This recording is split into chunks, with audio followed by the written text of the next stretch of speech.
Hola, ¿qué tal?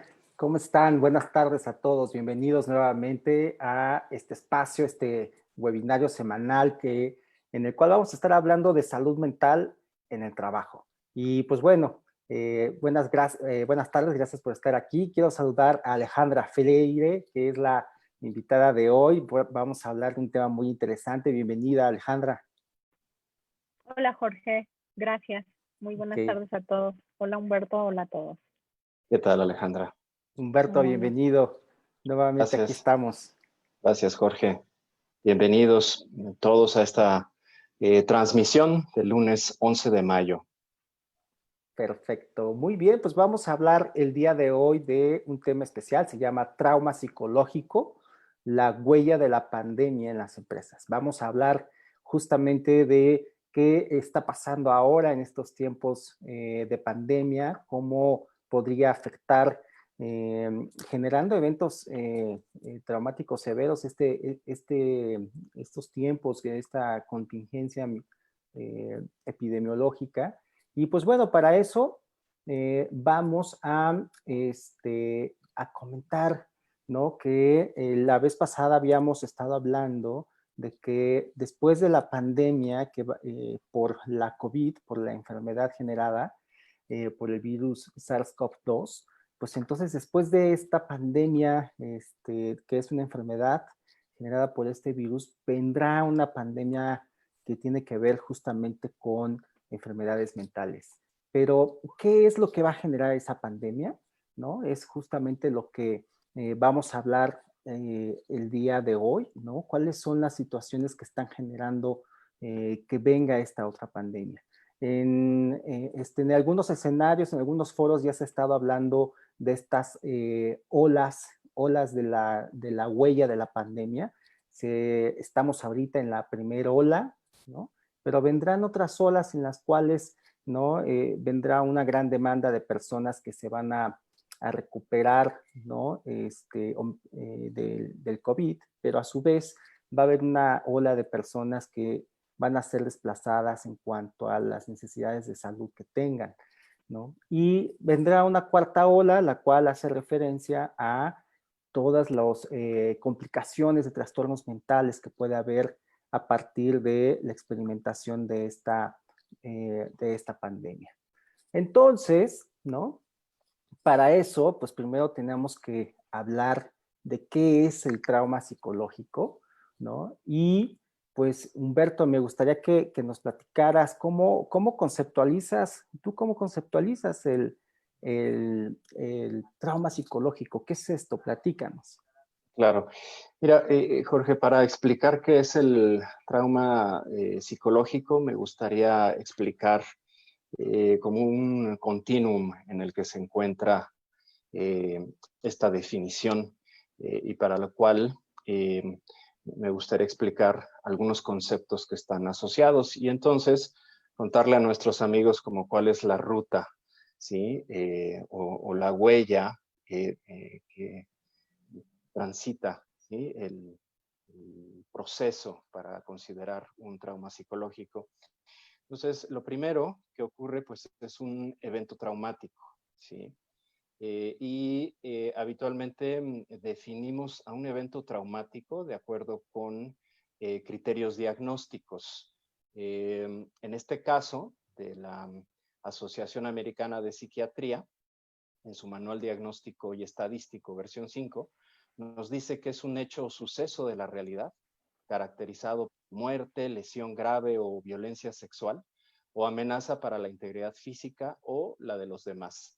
Esto implica tener una experiencia directa con este evento o presenciar directamente el suceso que le ocurre a otras personas o el conocimiento de que el suceso le ocurrió a alguien cercano, ¿sí? O una exposición repetida y extrema a detalles del suceso.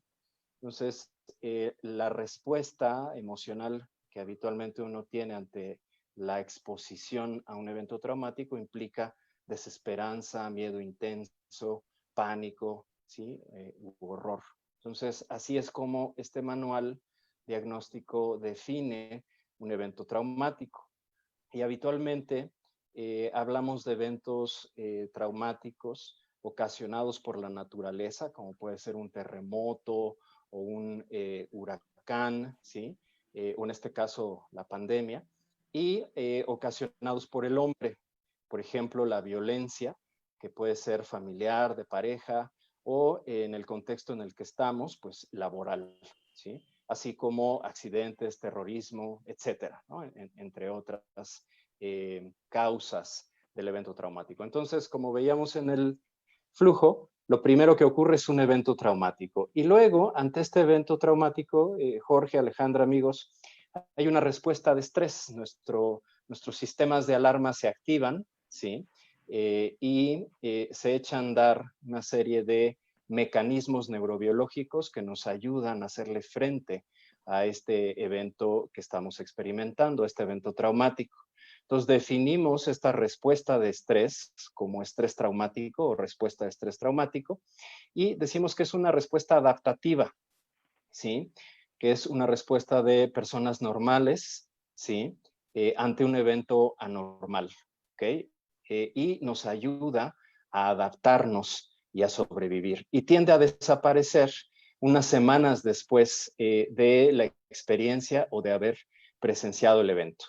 Entonces, después de esta respuesta, Jorge, viene un siguiente momento en este flujo y es que el 70% de las personas que se exponen a este evento traumático y experimentan esta respuesta van a tener una autolimitación de la respuesta, es decir, su cerebro, su sistema nervioso va a ir reduciendo, apagando, inhibiendo esta respuesta y va a regresar, digamos, a un estado de normalidad del cerebro y el sistema nervioso. Esto le ocurre al 70% de las personas aproximadamente que se exponen a un evento traumático y tienen esta respuesta de estrés.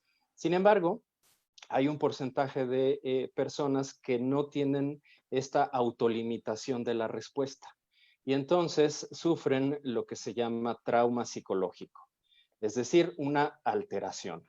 ¿Okay? Y esta es una alteración de la diada cerebro-mente. ¿Sí? Podemos decir que el cerebro es como el hardware y la mente es el software. ¿Okay? Entonces, el cerebro tiene ciertas funciones, ¿ok? Y la mente tiene otras funciones, por ejemplo, pensar, ¿ok? Entonces, en el caso del trauma psicológico se altera esta diada cerebro-mente que afecta, ¿sí? A muchas funciones que tienen que ver con el procesamiento de la información emocional. ¿Okay? Sabemos también que el trauma influye, ¿sí? A largo plazo sobre funciones de nuestra diada cerebro-mente, como es la memoria, la atención, la concentración y algo bien importante, Jorge, Alejandra, la toma de decisiones. También se altera cuando estamos sufriendo de este trauma. Entonces, esto nos impide procesar adecuadamente la experiencia traumática y se queda como fragmentada en nuestro sistema, no logra integrarse. Y esa dificultad para integrarse provoca malestar, ¿sí? Y otros síntomas que presenta la persona y se van a ir manifestando a lo largo del tiempo. Entonces, así es como se define el trauma psicológico, Jorge, Alejandra, como una alteración, ¿ok? Y vamos a ver que esta alteración neurobiológica va a condicionar la aparición de trastornos mentales. Entonces, más o menos el 30% de las personas que se exponen a un evento traumático terminan desarrollando un trastorno mental. ¿Okay? El trastorno mental más conocido es el trastorno por estrés postraumático. Sin embargo, Jorge, Alejandra, amigos, no es el único, ¿sí? Existen otros trastornos mentales, como por ejemplo el trastorno adaptativo, los trastornos del estado de ánimo como la depresión mayor, otros trastornos de ansiedad como los ataques de pánico, trastornos adictológicos, incluso trastornos psicóticos. ¿Sí? Sabemos que el espectro de trastornos derivados de un trauma psicológico es amplio, ¿ok? Hoy nos vamos a enfocar en el trastorno por estrés postraumático, es de lo que vamos a estar hablando, ¿sí? Aunque queremos aclarar que no es el único trastorno que se presenta después de presenciar o experimentar un evento traumático. Jorge. Esto es muy importante, Humberto, que estás mencionando, es decir, los eventos traumáticos severos normalmente los asociamos al trastorno de estrés postraumático, pero es importante mencionar que puede originar toda una, por así decirlo, un abanico de trastornos mentales. Y yo estaba pensando en el ambiente laboral, que estos eventos traumáticos severos, que podrían ser, por ejemplo, presenciar algún accidente o sufrir algún accidente, o ver el accidente que le ocurre a algún compañero o incluso ser víctima de violencia estando en tu trabajo.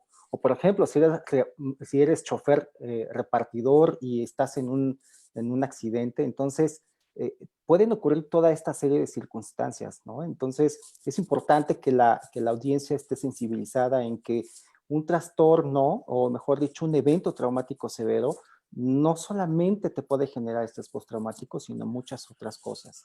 Y de alguna otra forma, Humberto, aquí yo encuentro una coincidencia con lo que marca las obligaciones en el marco normativo mexicano. Por ejemplo, en las empresas se tiene la obligación de identificar a trabajadores expuestos a eventos traumáticos severos para descartar que tengan trastornos de estrés postraumático, pero también un trastorno adaptativo. Entonces vemos que hay de alguna otra forma una, digamos, una idoneidad, ¿no? En la amplitud de las obligaciones que están en el marco normativo mexicano. Eso es interesante. Así es, Jorge. Humberto, pues mira, yo quería comentar algo. Fíjate que de qué depende que te dé trastorno de estrés postraumático, o que te dé un trastorno adictológico, o que solamente desarrolles un trastorno adaptativo. Pues depende de muchas cosas, Humberto. Ale, también te comento que esto depende de varias cosas, pero de algunos aspectos individuales, ¿no? De la historia, del estado de salud de la persona, del apoyo social que tenga. Depende de muchas cosas, si tiene acceso a servicios de salud o no tiene acceso a servicios de salud, etcétera.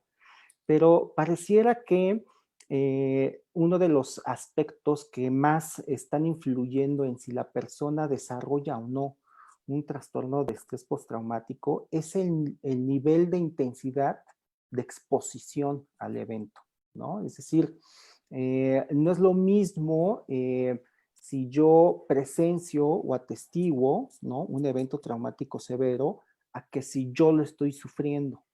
¿Me explico? Y no es lo mismo el que me haya enterado, ¿no? A que lo haya atestiguado. Es decir, pareciera que el nivel de exposición al evento traumático está influyendo en si se desarrolla o no un trastorno de estrés postraumático. Aquí tenemos una imagen que podrías simbolizar un poquito esto, como si fuera unas zonas expansivas, ¿no? Cuando avientas una piedrita a un charco de agua, ¿no? Que está quieto. Y pareciera que en el corto plazo, ¿no? Mientras más te expones a este evento traumático, es más probable que desarrolles un trastorno de estrés postraumático. Pero fíjese que ahora con la pandemia está ocurriendo algo bien interesante. Normalmente los eventos traumáticos severos son sucesos que ocurren, digamos, con una temporalidad corta, son puntuales, ¿no? Duran horas o días a lo mucho. Pero ahora a lo que estamos expuestos, Ale y Humberto, es a una situación que se está prolongando por muchas semanas, ¿no? Y en el que estamos en un riesgo real, ¿no? Para la vida, ¿no? Todos estamos ante un riesgo real para la vida, ¿ok? Sobre todo aquellos, hay grupos de personas, ¿no? Que por su ocupación podrían estar más expuestos, ¿no? Hemos estado ya conociendo, ¿no? O atestiguando la muerte, ¿no? De personas, incluso ya algunos en el caso personal, alguien conocido a mí, ¿no? Pero todos, fíjense que todos estamos en esta situación en la cual no se han restablecido las rutinas, muchas personas están perdiendo cosas, ¿no? No solamente una cuestión como de familia y de salud, sino también están perdiendo el estatus, el trabajo, ¿no? Incluso vacaciones, ¿no? O sea, pues ya no tomaron las vacaciones, hubo mucha gente que tuvo que cancelar sus vacaciones, fiestas, ¿no? O sea, el día de ayer, ¿no? Un día tan simbólico, pues ya no se hizo, ¿no? O el cumpleaños se tuvo que festejar a la distancia, ¿no? Entonces está habiendo pérdidas por parte de todos y lo que yo encuentro como general es que todos estamos teniendo como esta percepción de indefensión y si no de indefensión, que sería como extremo, por lo menos de vulnerabilidad. Y, Claro. an, Oye, Jorge, ¿sí? Ajá. perdóname. Sí, sí, sí. Esto que estás diciendo, ¿no? Me salta la idea y lo importante que es que el entorno laboral es un ambiente como muy propicio, ¿no? Para negar sentimientos. Ahorita, escuchándote, pienso en la complejidad que esto puede ser debido a que generalmente, bueno, la fuerza o la eficacia o todas estas cosas que se nos piden deseables en el trabajo, pues son opuestas, ¿no? Casi siempre la fuerza está desprovista de afectividad. Tendremos que dejar allá todos los afectos. Qué difícil ahorita que todas estas pérdidas tan fuertes que mencionas, no, es muy poco probable o nulo, ¿no? Que toda esta afectividad no se transmite, no se vaya al entorno laboral. ¿Cómo lidiar con esto cuando el entorno laboral es precisamente lo que pide la negación de afectos y cómo hacerlo en estos momentos, ¿no? Y además, Ale, añadiendo a lo que tú ya mencionas, que es algo complejo, además el entorno, digamos que individual o personal, también está distanciado, está ahorita separado, está aislado, ¿no? Está distanciado. Entonces ahora no solamente no puedes llevarlo y expresarlo en el trabajo porque no es deseable, sino porque ahora en el entorno, digamos, como entre familiares y tu red de amigos, pues no nos tienes a la mano para platicar de esto. Entonces, la situación es como interesante por lo menos y considero que es una situación diferente a como, por ejemplo, la vivimos en el sismo del 2017, ¿no? Donde fue un evento que temporalmente fue puntual, ¿no? Tuvo sus implicaciones en el tiempo, como vemos en este esquema que mencionamos, pero en el tema de la pandemia no es un momento puntual, sino que es algo que está ahí, ¿no? Y que está durando ya mucho tiempo.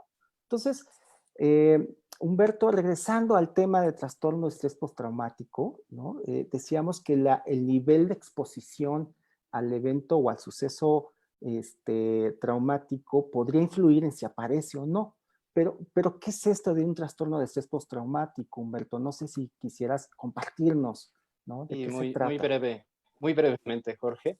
De acuerdo con de estas categorizaciones internacionales, que básicamente las que más se usan son las de la Asociación Psiquiátrica Americana y las de la Organización Mundial de la Salud, se considera que el estrés postraumático pues, es un trastorno mental que implica una serie de alteraciones neurobiológicas que van a impactar en nuestro comportamiento y que se puede observar a través de un grupo de síntomas que se presentan después de la exposición a un evento traumático que los desencadena.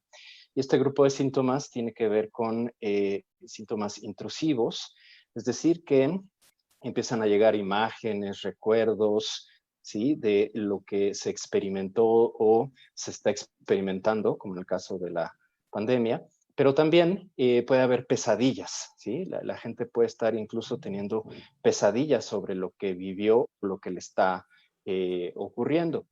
También otro grupo de síntomas tiene que ver con la evitación, que podemos considerar como una estrategia de huida y escape de nuestro cerebro para evitar poner el dedo en la llaga, es decir, hablar de lo que nos duele o pensar en lo que nos duele o tener algún tipo de vinculación con aquello que nos recuerda lo que está pasando. Entonces, Este grupo de síntomas tienen que ver con esta tendencia que tiene nuestro cerebro de huir o escapar de aquello que es doloroso. Luego viene el grupo de síntomas que tiene que ver con este estado de ánimo negativo, ¿sí? Que pudiéramos asociar, por ejemplo, a estar irritables, ¿sí? O ansiosos. Y finalmente las alteraciones en el estado de alerta, Jorge, que tienen que ver con nuestra capacidad para identificar alguna situación de peligro o riesgo, pero que en este momento, al estar alteradas, pues estamos como mucho más susceptibles, ¿sí? Incluso vigilando más de lo normal cualquier situación de riesgo o peligro, e incluso también como más ansiosos o con alteraciones del sueño. Básicamente a eso hace referencia como todos estos síntomas, Jorge, Alejandra. Gracias, Humberto. Y pues bueno, esto es justamente un poco la explicación del por qué genera afectación, ¿no? Afectación en el trabajo, ¿no? Humberto, ¿cómo estamos de números en el trastorno de estrés postraumático en México? Pues mira, Jorge, te cuento que hace ya algunos años, en el 2005, ¿sí? Se llevó a cabo un estudio epidemiológico en nuestro país. Desafortunadamente no se ha vuelto a realizar, pero ya en aquel momento el 68% de los mexicanos y las mexicanas habíamos estado expuestos al menos a un evento traumático a lo largo de nuestra vida, Jorge. Es decir, hace 15 años, casi el 70% de la población en este país ya se había expuesto a un evento traumático. Yo quiero pensar que desafortunadamente esta cifra ha incrementado en los últimos 15 años, dada el incremento en la violencia en nuestro país, Jorge. Entonces, podemos pues, inferir que esta cifra ha incrementado desafortunadamente. De acuerdo, y allí, pues allí se encontraba incluso la prevalencia, ¿no? Del trastorno de estrés postraumático, tanto en mujeres como en los hombres. Ok, excelente. Entonces, con este, digamos, background, Humberto, ¿cuál será el impacto económico del trastorno de estrés postraumático en los centros de trabajo? ¿Qué información hay disponible? ¿Nos podrías Fíjate, como compartir? Jorge, Alejandra, hay poca información realmente, pero la información que hay es bien interesante, ¿sí? Ya se han hecho varios estudios en algunas partes del mundo, sobre todo Europa y Estados Unidos, en los que se ha estimado el costo económico para las organizaciones, para los empleadores, así como para los individuos y los gobiernos sobre este tema. Entonces, por ejemplo, en este estudio que se realiza en Irlanda del Norte en el 2008, que estaban viviendo condiciones de violencia, pues se encuentra que la prevalencia es bien similar a la que vivíamos en México en el 2015, perdón, en el 2005, hace 15 años, Jorge. En este estudio, en Irlanda del Norte, la prevalencia era del 61%, es decir, que el 61% de la población en ese país ya se había expuesto al menos a un evento traumático, ¿sí? A lo largo de su vida. Cuando en México, 3 años antes, el 68% ya nos habíamos expuesto a un evento traumático. Entonces hay ahí cierto paralelismo en las condiciones sociales, ¿sí? Y de prevalencia en cuanto al estrés postraumático. Y aquí vemos una tabla que se publica en este estudio, donde se hace un estimado del costo de los días perdidos en el trabajo asociados a este trastorno mental. Entonces, vemos acá en esta tabla, pues que estamos hablando de costos totales, en el caso de los hombres, de 66 millones de libras y en el caso de las mujeres, hasta 46 millones de libras, es decir, más de 100 millones de libras perdidos por los días de trabajo perdidos de acuerdo con este estudio en la población de Irlanda del Norte, Jorge. Pues bueno, ahí vemos ya un primer dato interesante sobre el costo económico que puede tener para los empleadores el trastorno por estrés postraumático. En esta otra tabla, Jorge, vemos también costos directos e indirectos. Y aquí me quisiera yo centrar en el presentismo, que es algo de lo que hemos estado hablando. ¿Sí? En este año, el costo, de acuerdo con este estudio, era de 26 millones de libras para el caso del presentismo, tras que en el 2003 esta cifra incrementa hasta 30 millones de libras perdidas por el presentismo. Entonces, este dato pues ya nos va dando una idea de cómo el estrés postraumático tiene tanto costos directos para los empleadores y vemos que el presentismo pues está ahí en primera fila, Jorge. Gracias, Humberto. Pues es bastante interesante la información que se muestra en este artículo, ¿no? De un país europeo en el cual también se está haciendo, ¿no? Pues afectación a la economía y afectando a la productividad, ¿no? A través de estos costos directos e indirectos que mencionas. Fíjate que también encontramos revisiones bibliográficas acerca de cómo es que impacta el trastorno de estrés postraumático en las empresas, en la economía, y esta revisión que encontramos, ¿no? Acerca de datos provenientes de Estados Unidos, proporcionan algo interesante. Fíjate que nos dicen que el trastorno de estrés postraumático, además de que ocurra, ¿no? El trauma psicológico, pareciera que podría haber algunos factores de riesgo que podría facilitar el que ocurran. Y en algunas ocasiones estos factores de riesgo están asociados al tipo de actividad que tienes. Y esto ha sido muy claro, por ejemplo, en estudios que se han realizado en policías, ¿no? En policías, por ejemplo, en Australia o en policías en algunas otras partes del mundo.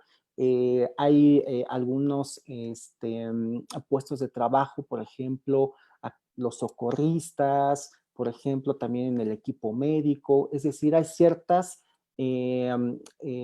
poblaciones ocupacionales que son vulnerables, ¿no? Justamente, y que incrementan la probabilidad de que presentes un trastorno de estrés postraumático. Pero también nos dicen, Humberto, que influye mucho el trabajo en que el trabajador regrese y recupere la funcionalidad al 100%. Y se ha visto que en cómo se organiza el trabajo, cómo se adapta, el tipo de apoyos que hay, si existe o no apoyo social dentro de la organización, influyen mucho en que se recupere el trabajador o la trabajadora. Y esto es interesante porque justamente nos hace pensar que los factores de riesgo psicosocial están involucrados no solamente en la aparición de un trastorno de estrés postraumático, sino también en la recuperación del trastorno. Y este estudio nos decía que al menos en Estados Unidos, al año se pierden 3,000 millones de dólares por impacto en la productividad laboral. Y esta tabla es súper interesante, Alejandra y Humberto. Fíjense que el promedio de días de ausentismo en el mes, en el último mes, de un trastorno de estrés postraumático es 2,4 días. Pero existe un fenómeno bien interesante que se llama días de trabajo interrumpidos. Y, es decir, llegas a tu trabajo, pero presentas alguna crisis, ¿no? O presentas algún flashback del evento traumático y entonces tienes que regresarte. Entonces, observaron que el trastorno de estrés postraumático, además del presentismo que nos mencionaba Humberto, el promedio de ausentismo en el último mes es de casi 2 días y medio, pero hay muchos días que tienen que interrumpirlos, ¿no? Entonces se tienen que regresar a su casa porque el malestar es muy intenso. Incluso es mayor que otros trastornos ansiosos y se observó que incluso genera más días, ¿no? Y mayor impacto a la productividad que el consumo de sustancias. Y hay una, digamos que es similar, se equipara, ¿no? Al número de días de ausentismo y el número de días interrumpidos en el último mes que genera la depresión mayor, ¿no? Entonces, es también un trastorno muy discapacitante en ese sentido. Y es importante que recordemos, Ale y Humberto, que justamente cómo se vincula esto con el marco normativo. Pues fíjense que una de las obligaciones que menciona la norma 035 es que se tiene que identificar a las personas expuestas a eventos traumáticos severos, pero esta identificación debe ser accionable en cualquier momento. No es una identificación que se tiene que hacer una vez en el año. ¿Me explico? No, no, no. Debe haber un mecanismo que facilite, ¿no?, la identificación de un trastorno, de un evento traumático severo en cualquier momento del año, ¿no? Porque, pues, no solamente de eventos traumáticos severos, sino también de violencia, porque ya vimos, Humberto, que la violencia también puede generar un evento traumático severo. Perdón, puede generar un trastorno de estrés postraumático.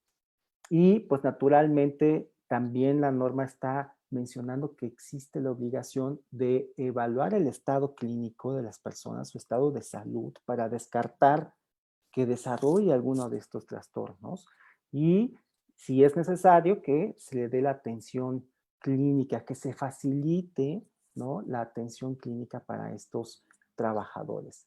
Pues esas son las obligaciones que menciona el marco normativo, Humberto y Ale, y pues bueno, nos hacen pensar, ¿no?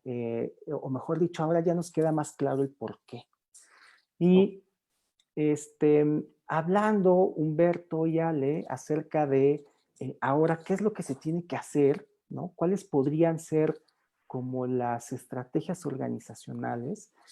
Bueno, a mí me gustaría mencionar que además de tener un sólido programa de promoción de la salud mental en el trabajo, existen también estrategias organizacionales muy interesantes y a mí me gustaría que dedicáramos un poquito de tiempo para esta técnica que Ale, Humberto, me pareció muy interesante.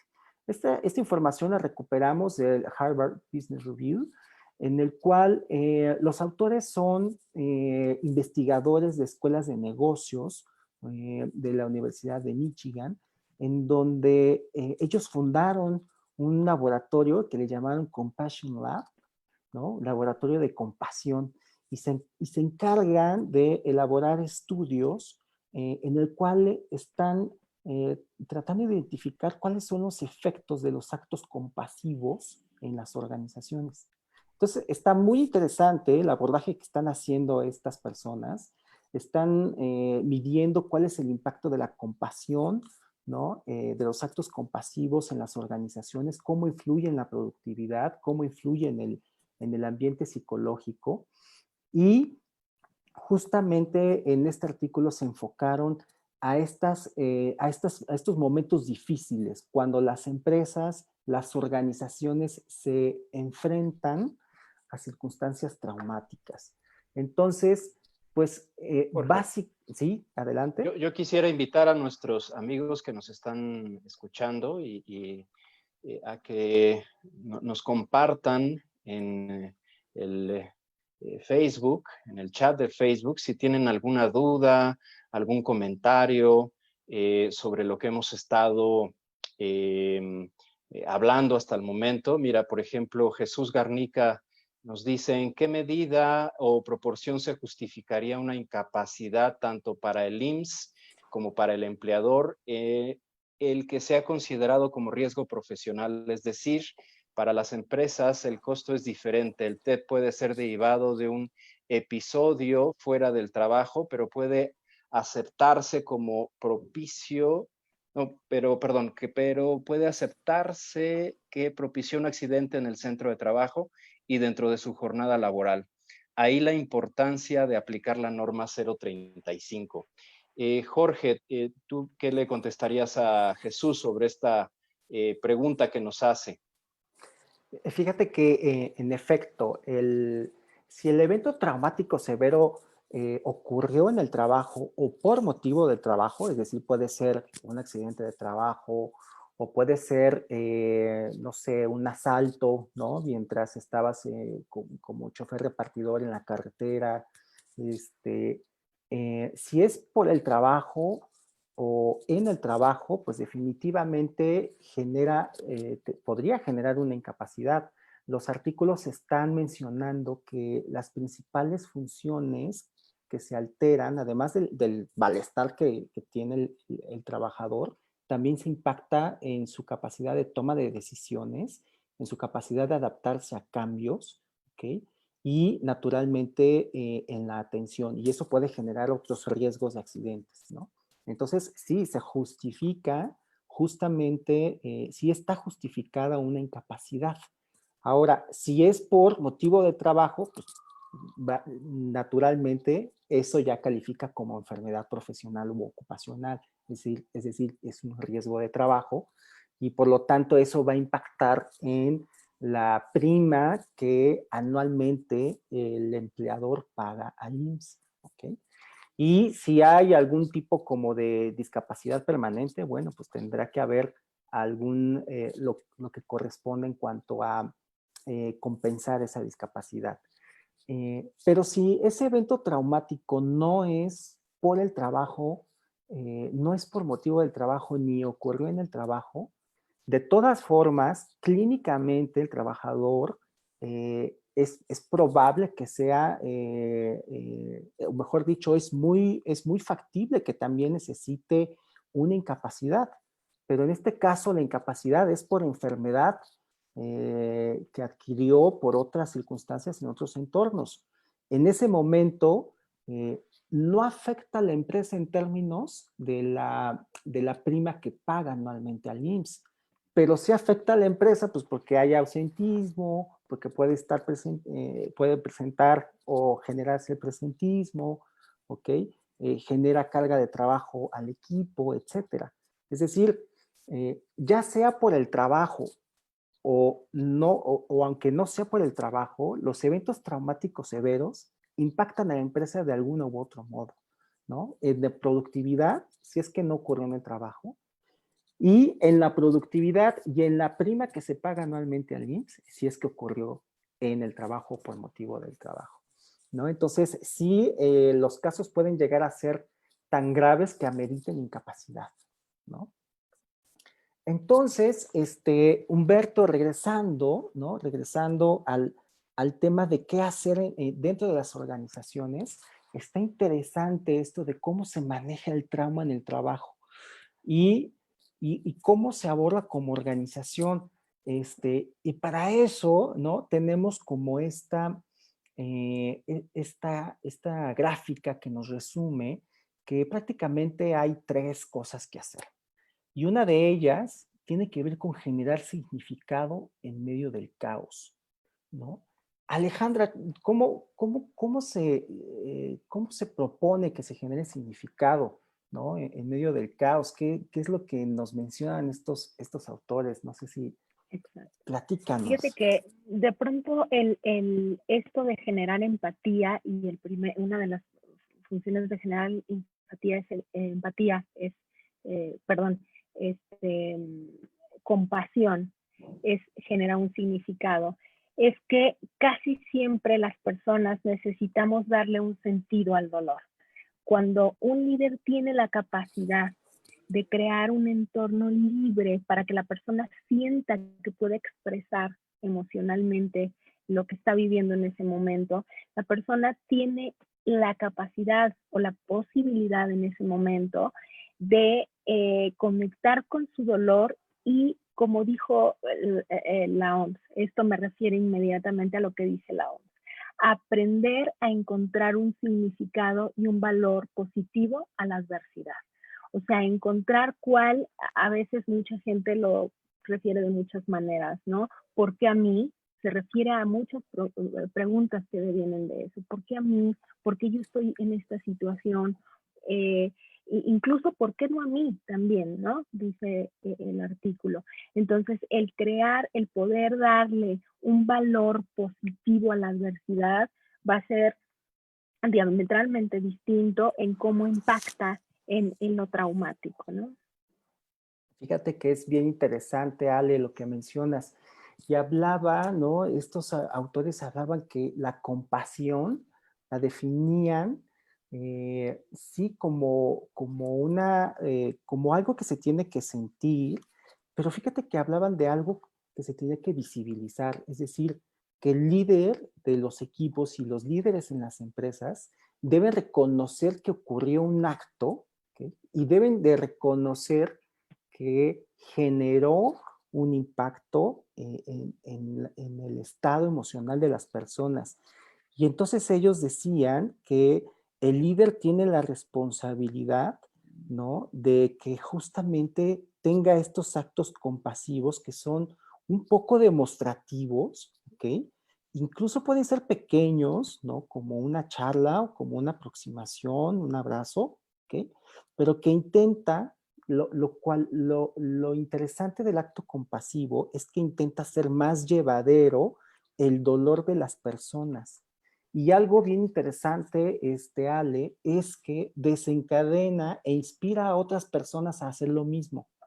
Entonces es bien importante que en estos eventos, en estas circunstancias, los líderes hagan esos actos compasivos, no solamente por una cuestión genuina de que quieran hacerlo, sino porque además desencadena que todos los demás empiecen también a hacer actos compasivos, ¿no? Claro.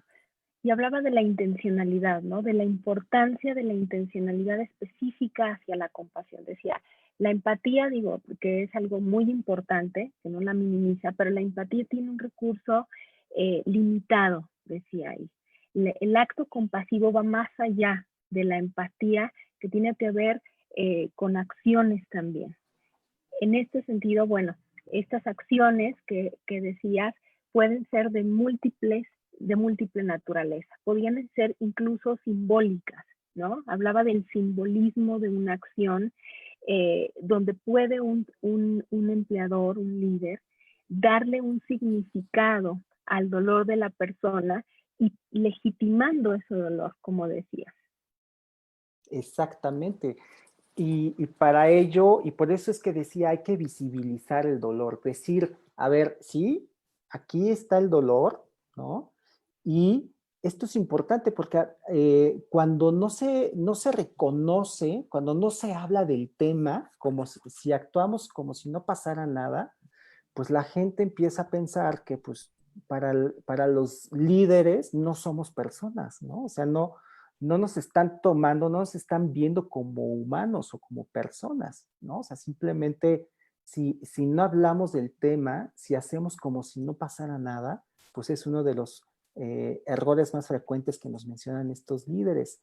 Oye, Y, Jorge, ¿sí, es como Humberto? cuando tu jefe o tu jefa te dice, tus problemas los dejas allá afuera, aquí vienes a trabajar, ¿no?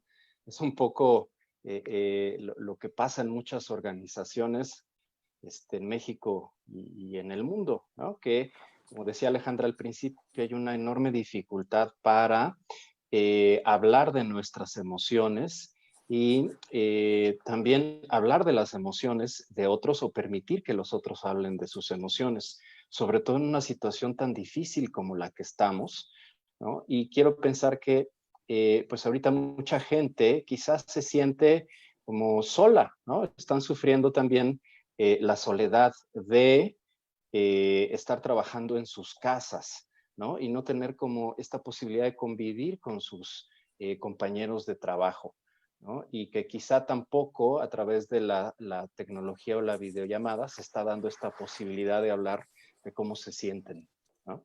Claro. Fíjate, paradójicamente lo que estás diciendo de dejar afuera las emociones. El artículo dice que cuando las personas saben que pueden llevar su dolor a la oficina, ya no tienen que gastar tanta energía en tratar de ignorarlo o de reprimirlo. Entonces, esto yo creo que es importantísimo cuando el líder da este espacio para que esas emociones que, como dice ahorita Jorge, incluso al mismo líder lo enfrenta a tocar con sus limitaciones emocionales, ¿no? Para emociones de los otros. Entonces, es un crecimiento como ahí, es una demanda mutua, tanto del líder como del otro, ¿no? Claro, y fíjate que esto que comentas sale de esta energía que la gente utiliza para tratar como de contener o mantener a raya las emociones.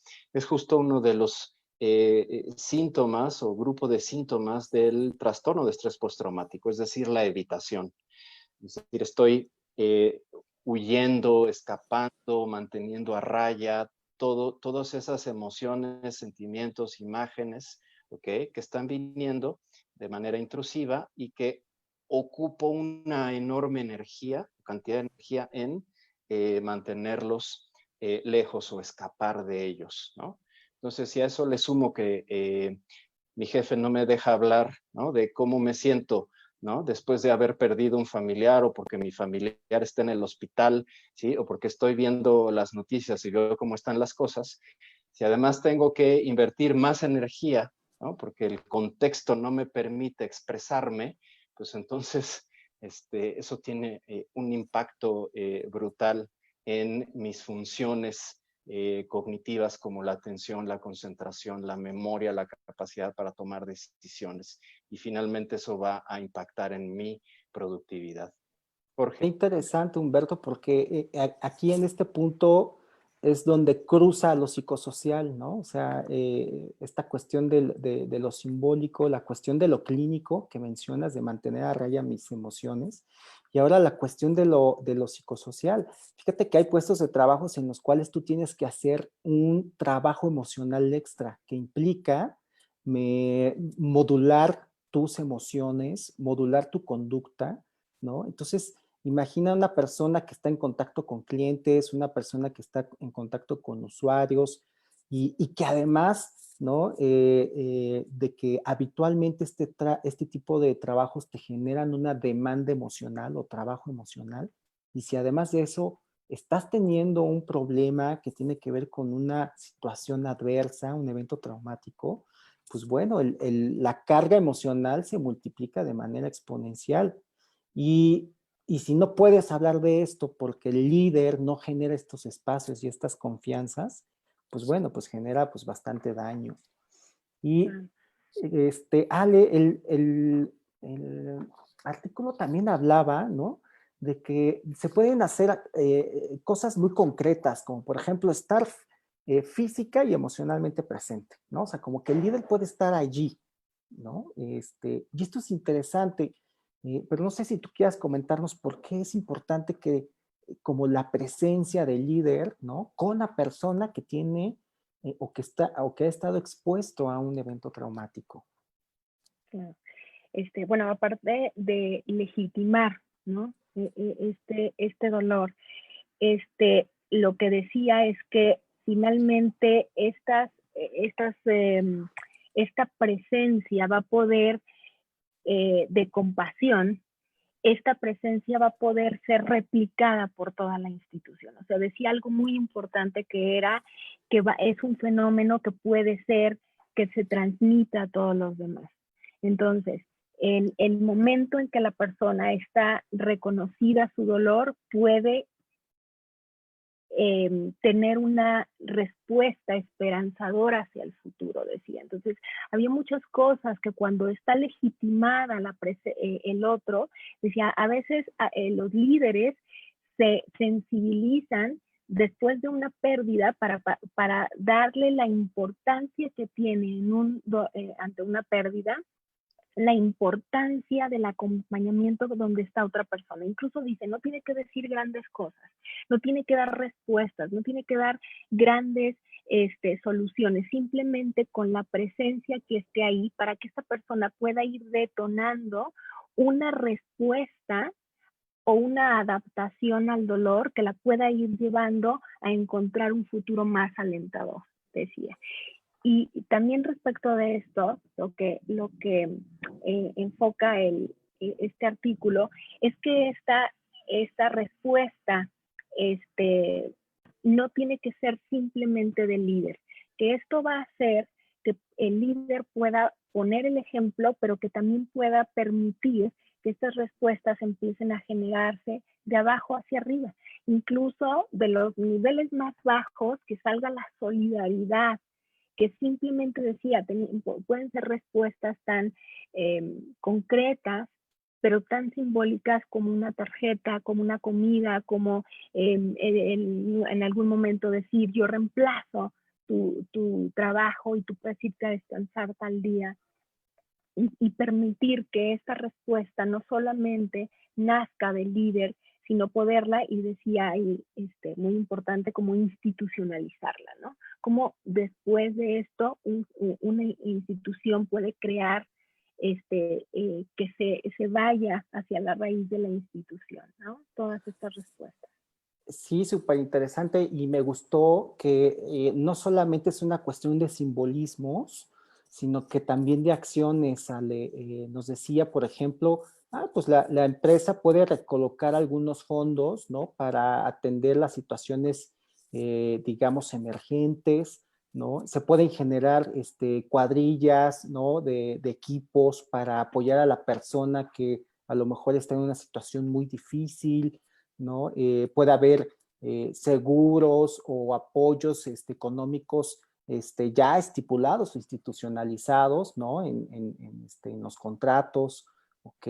O, por ejemplo, puede haber una adaptación, ¿no? Una reducción de la jornada laboral para que esta persona que está en una situación difícil pueda tener más actividad, más tiempo de atender el tema por el que está pasando. Pues me gustó muchísimo, Ale, no sé, a lo mejor me gustaría, ¿no? Que fuéramos pasando a las conclusiones, ¿no? Yo creo que está muy, muy rico el tema de la compasión, y está vinculado con el tema que vamos a ver la siguiente semana, que al ratito Humberto nos va a platicar de qué se va a tratar la siguiente semana. Pero en un esfuerzo, Ale y Humberto, de llegar a conclusiones, podemos decir que la pandemia expone a la población, a toda la población, a sucesos altamente estresantes que potencialmente pueden generar un trauma psicológico. ¿Ok? El 30% de la población expuesta a eventos traumáticos desarrollará un trastorno mental. No sabemos si va a ser un trastorno de estrés postraumático, un trastorno de ajuste, algún trastorno adictológico, todavía no sabemos, pero el 30% va a desarrollar un trastorno mental, y esto es bien importante que lo tengamos en cuenta. El trastorno de estrés postraumático es un padecimiento altamente discapacitante para el trabajo, ¿ok? Que repercute en la productividad a expensas de ausentismo, presentismo, días laborales interrumpidos y disfunción en el trabajo. Por otro lado, los eventos traumáticos severos son prevenibles. Fíjense, ahorita el tema de la pandemia, bueno, pues en parte, sí, pudo haberse prevenido los impactos, ¿no? Pero hablando en el entorno organizacional, en el entorno laboral, muchos eventos traumáticos severos son prevenibles. Y además, Ale, pues existe la obligación por parte del empleador de identificar, ¿no? A los trabajadores que estuvieron expuestos a estos eventos. ¿Por qué? Pues porque necesitan valorarse, ¿no? Porque vemos el alto riesgo de desarrollar un trastorno mental, pues el 30%, ¿no? O sea, no está nada bajito ese riesgo. Y otras conclusiones son que, de acuerdo con la promoción de la salud, existe la obligación de difundir información y facilitar o hacer las medidas administrativas que faciliten la atención clínica a trabajadores expuestos a eventos traumáticos, incluso aquellos que no están relacionados con el trabajo. Esto es con base en la obligación de promoción de la salud. Como vimos en el ejemplo de la organización compasiva, existen medidas de prevención y control que pueden ser institucionalizadas y gestionadas por la empresa. El liderazgo compasivo es una técnica eficaz para la recuperación de la productividad y el ambiente psicológico en las empresas. Y como última conclusión, las empresas que gestionan factores psicosociales y promueven la salud en el trabajo, pues de manera estratégica están reduciendo costos organizacionales asociados al trauma psicológico. Estas son, Ale, las conclusiones que podemos llegar, ¿no? en esta sesión. Y pues bueno, Humberto, me gustaría que pudieras tocar muy brevemente el tema de nuestros servicios. Por favor, adelante. Claro, Jorge, me voy a enfocar básicamente en la identificación de las personas expuestas a eventos traumáticos y la probabilidad de que hayan desarrollado un trastorno mental, ¿sí? Para esto se requiere de un tamizaje en salud mental que no solamente incluye la evaluación del estrés postraumático, sino de otros trastornos que, como vimos, también se derivan de esta exposición. Entonces, uno de nuestros servicios tiene que ver con este tamizaje en salud mental, tanto la exposición a eventos traumáticos como a actos de violencia. ¿Sí? Y esto, pues obviamente vinculado al cumplimiento normativo y la norma 035. Además, contexto, también podemos ofrecer psicoeducación en línea sobre los trastornos mentales y cómo atenderlos, así como estrategias de psicoterapia grupal y telepsiquiatría para las personas que lo requieran. Y bueno, pues básicamente en esos servicios quisiera yo enfocarme, Jorge, y platicarles que el próximo lunes, 18 de mayo, vamos a seguir profundizando en este tema del liderazgo compasivo y uno de los efectos que genera, que es la esperanza, ¿sí? Y la esperanza como un estado cognitivo, un estado emocional, un estado conductual que nos permite enfrentar la adversidad de una manera mucho más resiliente. Y para eso vamos a tener a otro invitado, que es el doctor Paolo Pagliai, que nos va a acompañar. Él es experto en este tema, es un pedagogo, además es un gran filósofo y experto en derechos humanos. Paolo nos va a acompañar la siguiente semana y él va a ahondar en este tema de cómo ante esta situación los líderes podemos influir en nuestros colaboradores y generar este estado de esperanza para enfrentar esta situación que estamos viviendo. Y bueno, pues estamos llegando al final de esta transmisión, Jorge. Me gustaría despedirme felicitando a todas las mamás que nos escuchan y que nos van a escuchar en las retransmisiones por motivo del 10 de mayo. Alejandra, muchas gracias por acompañarnos el día de hoy, por aceptar nuestra invitación. Y bueno, pues Jorge, muchas gracias. También quiero agradecer a Ángeles de Gibbs, presidenta del Consejo Empresarial de Salud y Bienestar, por la retransmisión que está haciendo de este programa. Y un saludo a todos los socios del Consejo que nos están viendo en este momento. Muchas gracias por su atención. Gracias, Humberto. Alejandra, qué gusto tenerte nuevamente aquí. Esperemos que pronto estemos debatiendo otro tema tan interesante. Muchísimas gracias. Gracias, Ángeles de Gibbs, a toda la gente de Wellness Council, a todos los amigos y colegas que se conectaron. Muchísimas gracias. Hasta pronto. Ale.